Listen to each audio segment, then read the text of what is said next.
وڵایزان لە بەش یەکەمی بەرنامەکەمانە باس لە فەزڵ و گەورەی ڕۆژووی مانگی شەشەڵانەکەین بە میوانداری زۆر بەڕێز مامۆستا عەبدولحەمید بەرزنجی زانایان. مامۆستاگیان زۆر بەخێر. مامۆستا لە مانگی شەووالیان لە زمانی کوردەواری خۆمانە شەشەڵان لێرەش سونەتێکی گەورەمانەیە پێمان خۆشە وەکو ناساندنەگەوەیەکی تر بۆ شەشەڵان سرنجي برستان لسبب ششلان شيء. بسم الله الرحمن الرحيم. الحمد لله رب العالمين والصلاة والسلام على رسوله الأمين محمد صلى الله عليه وسلم وعلى آله وصحبه وأمته أجمعين. صلاة خوي قولوا مدبان لبرستانو توابي بينراني برز خوش يوز بيدا وكارم لخوي فرودقار يا ربي خواجي أنت عطوا عبادتي همولاك ما نتقبل كردبيت. طبعا مانگی پیرۆزی ڕەمەزان کە مانگێکی تایبەتە خوای گەورە سوبحانە و تەعالا بە کۆمەڵێک عیبادەت و پەرستشی تایبەتی کردووە مسلمانان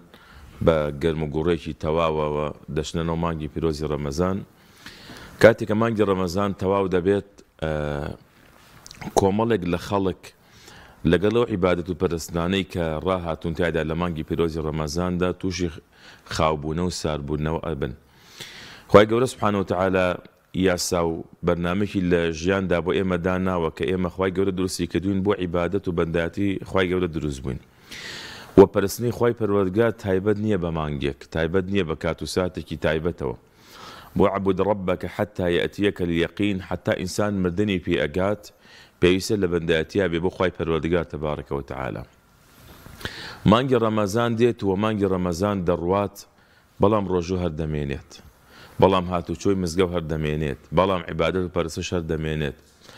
ئافرەتێک کە بڕیاری باڵاپۆشی داوە و بە ڕۆژوو بە لە مانگی ڕەمەزانە و نوێژەکانی کردووە پێویستە لە دوای مانگی پیرۆزی ڕەمەزانیش بە هەمان شێوە بێت. جا لێرەدا پێغەمبەرمان صلی الله عليه وسلم لە فەرموودەیەکدا کە دەفەرمێت من صام رمضان ثم أتبعه ستا من شوال كان كصيام الدهر. دەفەرمێ هەر کەسێک طبعا بچەند ڕیوایەتی گاتووە کە دەفەرمێ هەر کەسێک ڕۆژووی مانگی پیرۆزی ڕەمەزان بگرێت و بە دوایدا 6 ڕۆژ لە مانگی شەوال بە ڕۆژوو بێت وەکو ئەو وایە تەواوی ساڵەکە بە ڕۆژوو بوو بێت. زانان لە شەرحیان فەرموودەدا ئەفەرموون ئەگە کەسی ڕۆژووی ڕەمەزانی گرتبێت کە ڕۆژووی ڕەمەزان فەرزە و ڕۆژووی شەشەڵانیش بگرێت ئەو 6 ڕۆژە وەکو ئەو وایە تەواوی ساڵەکە بە ڕۆژوو بوو بێت لە ڕۆژووی فەرزە. جا معلومە ڕۆژووی فەرز پاداشی زیاترە لە ڕۆژووی سونەت. ئەگەر ڕۆژووی سونەت کە پێغەمبەر صلی الله عەلەیهی وسەلەم دەفەرمێ هەر کەسێک ڕۆژێک بۆ خوا بە ڕۆژوو بێت خوای پەروەردگار 70 ساڵ لە دۆزەخ دووری دەخاتەوە. و دەفەرمێ ئەگەر کەسێک بە ڕۆژێک بۆ خوا بە ڕۆژوو بێت خوای گەورە چاڵێک بە ئەندازە و گەورەی قۆڵی ئەرز و ئاسمان چەنە لە یەکەوە دوورن خوای گەورە بە ڕۆژبوونی یەک ڕۆژ ئەوەندە لە دۆزەخ دووری ئەخاتەوە. ئەمە گەر پاداشی ڕۆژوویەکی سونەت بێت. ڕۆژووی فەرز الصوم لي وأنا أجزي به خوا فەرمێ ڕۆژوو بۆ منە هەر خۆم ئەزانم چۆن ئەجر و پاداشی خاوەنەکەی ئەدەمەوە. یعنی ئەوەنە پاداشتەکەی گەورەیە خوای گەورە سوبحانە و تەعالا بۆ خۆی ئەزانێت چەندە زۆرە. یعنی ئەو کەسێک کە ڕۆژووی شەشەڵانە گرێت وەکو ئەوەیە تەواوی ساڵەکە لە ڕۆژووی فەرز بە ڕۆژوو بێ بۆ خۆی پەروەردگار تەبارەکە و تەعالا. ئەگەنا بۆ خۆی ڕۆژووی شەشەڵان ڕۆژوویەکی سونەتە. ئێمە لە دوای مانگی پیرۆزی ڕەمەزان کە مانگی ڕەمەزان تەواوە بێت مانگی شەوالە. سونەتە ئینسان کە ئەم 6 ڕۆژە تێیدا بە ڕۆژوو بێت. جگەل لەوەی کە ئێمە لە ڕۆژەکانی هەفتەدا لە هەموو دووشەمە و پێنجشەمانێک سونەتە ئینسان تێیا بە ڕۆژوو بێت. و لە هەموو 13 و 14 و 15 مانگێکی قەمەری کە پێوترێت ئەیام البیض واتە ڕۆژە سپیەکان سونەتە ئینسان تێیدا بە ڕۆژوو بێت. جگەل لە دووشەمە و پێنجشەمانەکان جگەل لە 14 و 13 و 14 و 15 هەموو مانگێک ئەم 6 ڕۆژەی مانگی شەشەڵان. لە دوای ئەو مانگی ذیڵقەعیدە دوای ئەوە مانگی ذیڵحیجەیە لە کوردەواری خۆمانە پێی دەڵێن نۆمێنەی حاجیان. بە هەمان شێوە سونەتەکەوە ئینسان تێیدا بە ڕۆژوو بێت. دوای ئەوە دەچێتە مانگی محەڕەم کە دەفەرمێ خۆشەویستترین ڕۆژوو لای خوا سوبحانە و تەعالا ڕۆژووی مانگی محەڕەمە کە بە تایبەتیش 2 ڕۆژی تایە کە ڕۆژی نەودەیە تاسوعە و عاشوڕا و ڕۆژی دەهەمی کە پێغەمبەر صلی الله عەلەیهی وسەلەم دەفەرمێ خێر و پاداشی ئەوە زۆرە ئومێد دەمێ خوای گەورە بیکاتە کەفارەت و سڕینەوەی گوناه و تاوانی ساڵێک. دو ئەوە دەڕاتەوانێ بۆ مانگی شەعبان کە دەفەرمونون جاروای پێغەمبەر صلی الله علیه و سلم وەمان زانی و تەوای مانگەکەت یا بە ڕۆژوو بوو بێت. یعنی ئەمانە هەمووی پەیامی تێدایە بۆ ئێمە کە ئینسان جاری ڕۆژوو عیبادەتێکی زۆر تایبەتە بۆ خوا، چونکە ڕۆژوو بۆ پەروەردەکردنی مرۆڤە. ئینسان ئەگەر خواردن و خواردنەوە کە حەڵاڵە خوای گەورە بۆ ئێمەی داناوە لە پێناوی خوای گەورەدا لە بانگی بەیانی هەتا بانگی ئێوارە خۆت لەوە ئەگریتەوە، ئەولاترە کە تۆ خۆت لە حرامەکانە پارێزیت، خۆت لە غەیبەت و لە نەزەر و لە باسکردنی خەڵکی و فیتنەی و حرام خواردنە پارێزی. جا ئەم بەرنامە پەروەردەیی ئەگەر بەردەوام بێت، کابرا مانگی ڕەمەزانی گرتووە، دوای مانگی ڕەمەزانیش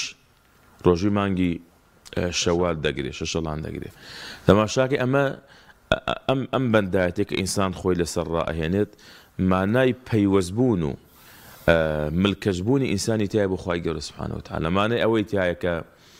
ئێمە بە ئیزنی خوا ساربوونەوە ڕوومان تێ ناکات، چونکە جارێ ڕۆژوو وەکو فەرز کە خوای گەورە ڕۆژوو مانگی ڕەمەزانی داناوە، ئەمە ئیتر فەرزە. ئێستا هەندێک کەس هەیە من بۆ خۆشم بیستومە لە خەڵک، حتا بیستومە لە خەڵکی بڵێن زۆر دیندار و ئەوەش ئەڵێ من لە غەیری ڕۆژی مانگی ڕەمەزان یەک ڕۆژی ترم بۆ ناگیرێ وەکو شتێکی تر. بەس خوای گەورە سوبحانەهو وتعالە ئەوە تا هەنێشتی داناوە بە فەرز لەسەر ئێمە. ئێستا بۆ نمونە نوێژی سونەتمان زۆرە، بەڵام 5 نوێژی داناو ئەمانە فەرزە. ڕۆژووی سونەتمانەیە زۆرە، بەڵام ڕۆژووی مانگی ڕەمەزان ئەمە فەرزە. خێر و سەدەقاتی زۆرمان هەیە، بەڵام خوای گەورە هەنێک خێر و سەدەقەی داناوە پێوترێ زەکات، ئیلا واجبە ئینسان بکات، حەج مەجالی تیان نییە. جا ئەمانە بە هیچ شتێکی تر قەرەبوو ناکرێت، تۆ نوێژ بە پارە قەرەبوو ناکرێتەوە، ڕۆژوو بە پارە قەرەبوو ناکرێتەوە. ئەمانە بە هیچ شتێک بۆ ئینسان قەرەبوو ناکرێت، یعنی ئیلا دەبێت ئەو عیبادەتە ئەنجام با بە خوای گەورە سوبحانەهو وتعالە. جا بەڕاستی من دەستخۆشیتان لێکم، حەقیقەتەن ئەم بەرنامەیە لەسەر ئەم بە ڕۆژووبوونە، لەسەر ئەم تامان خۆی بە ڕۆژووبوونی شەشەڵان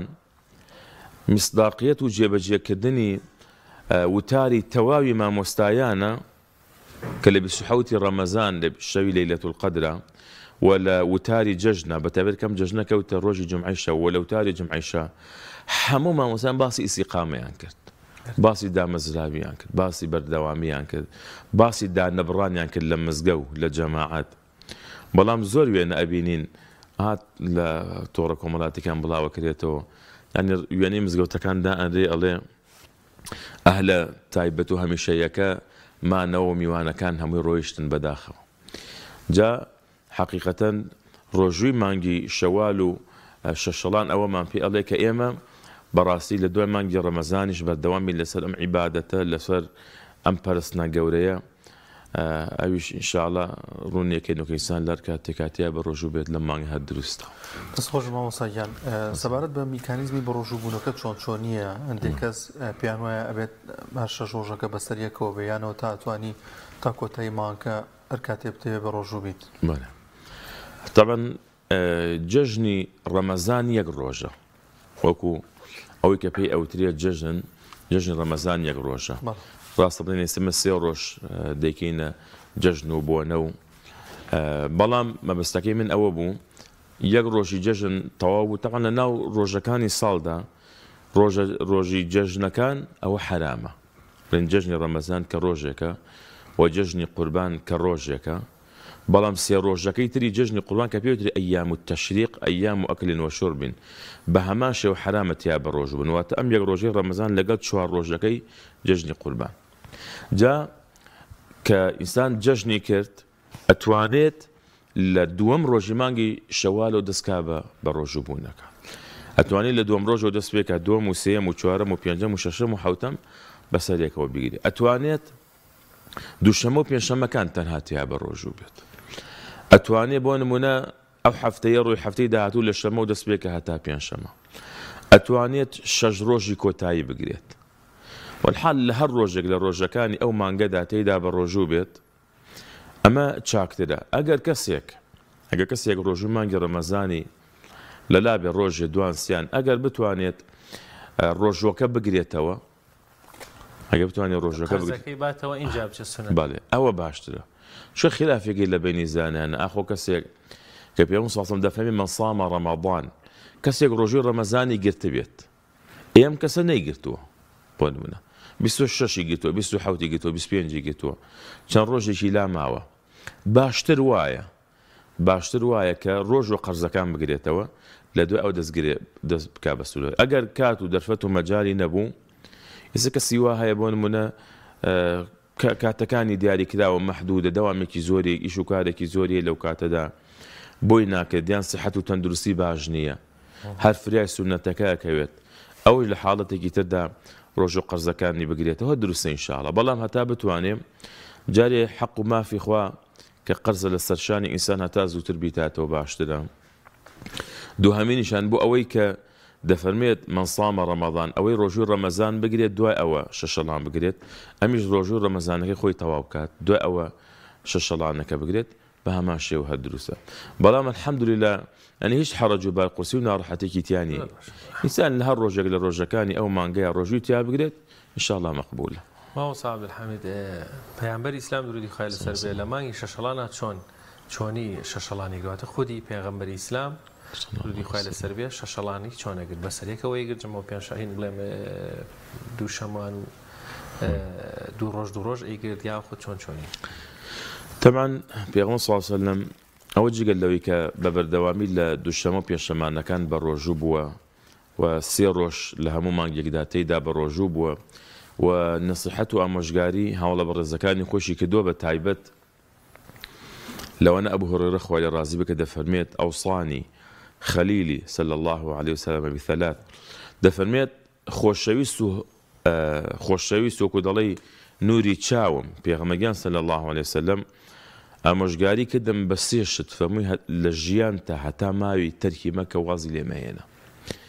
فمي سيروش بروجوبة لهمو مانجيك ده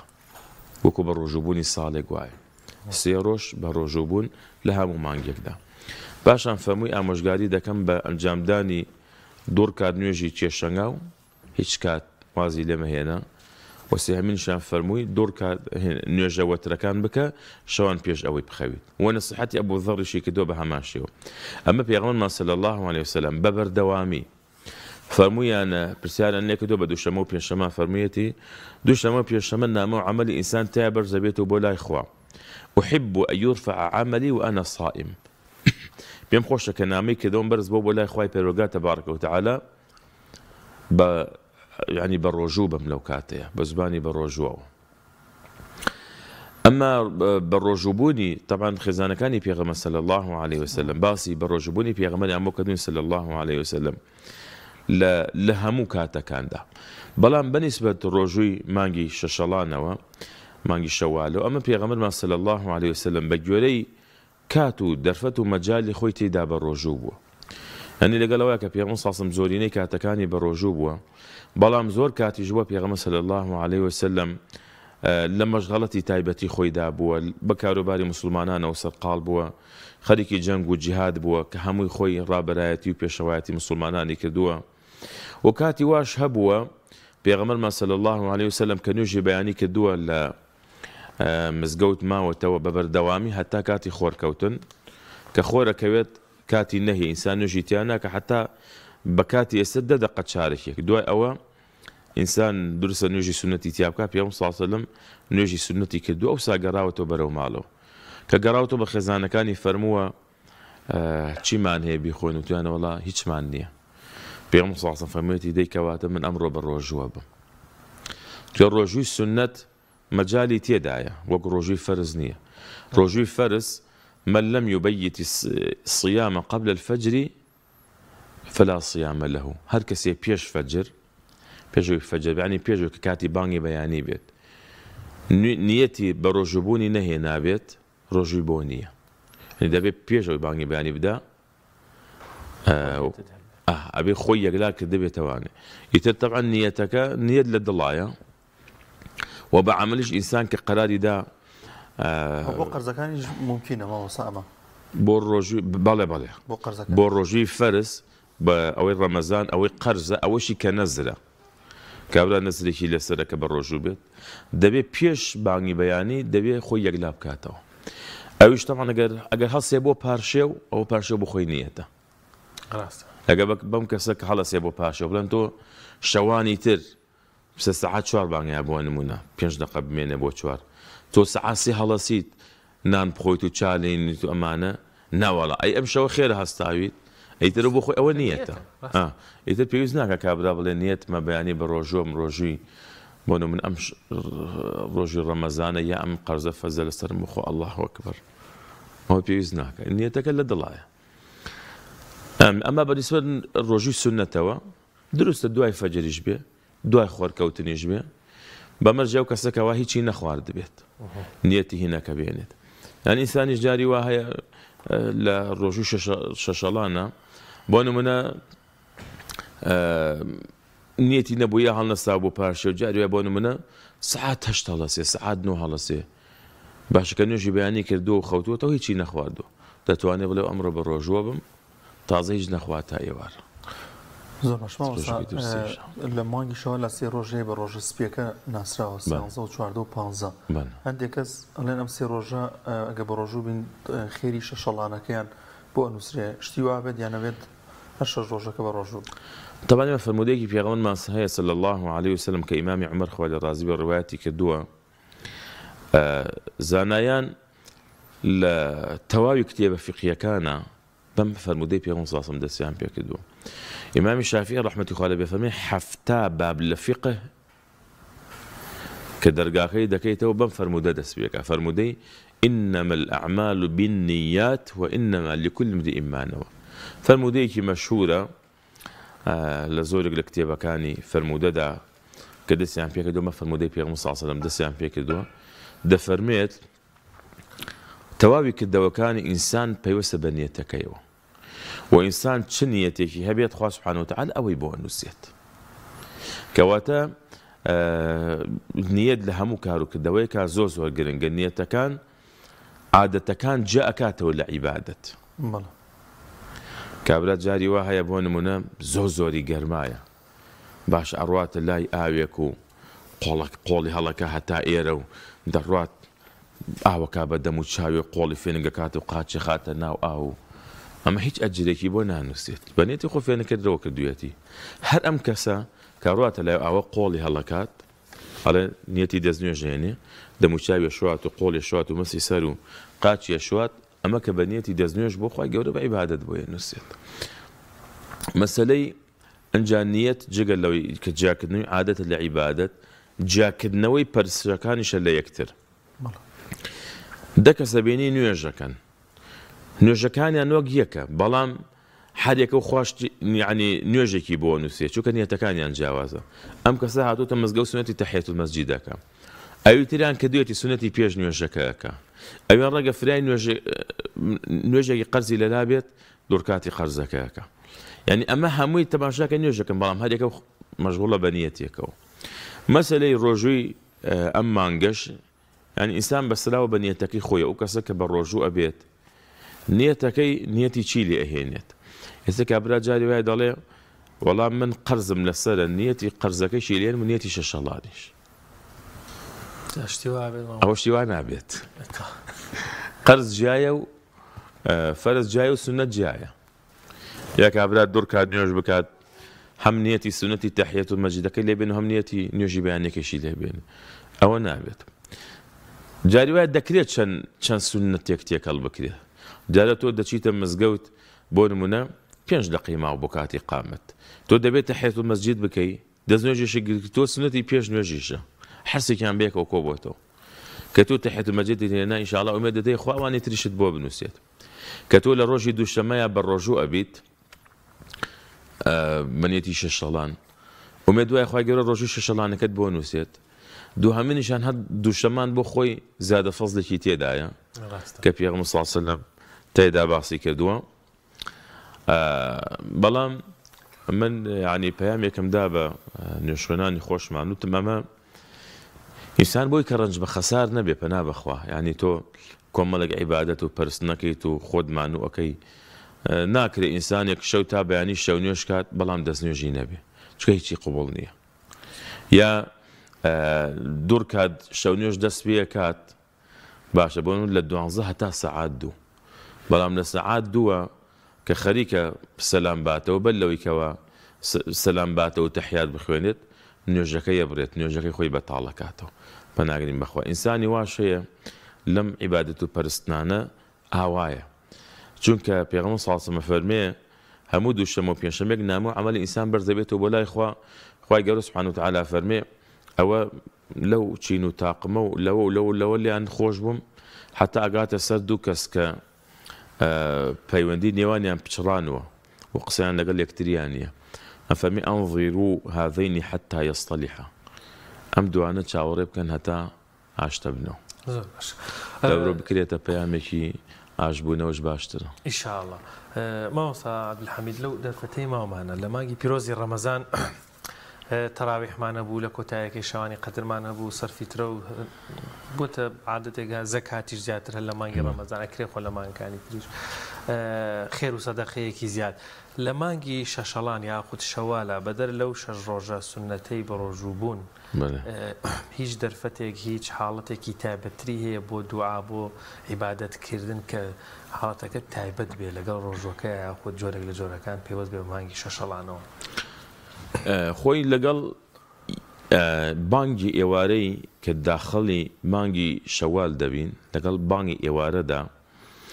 لە ڕاستیە ئەو کاتە سەرفیترە واجبە بێت یعنی لەگەڵ داخەڵبوون بە مانگی شەوال لەگەڵ داخەڵبوون بە مانگی شەوالدا بۆیە گەر ئینسانێک ئەگەر بڵێن ڕەمەزان 29 ڕۆژە باشە 28 ڕۆژی گرتە بێت ئەم کەسە پێش بانگی مەغریب بەلەوەی بانگ بات و بچینە نێو مانگی شەوال و گەر هاتو ئەم ئینسانە مرد سەفتەی لەسەر واجب نابێت ئەگەر مناڵێک بە 5 دقە پێش بانگ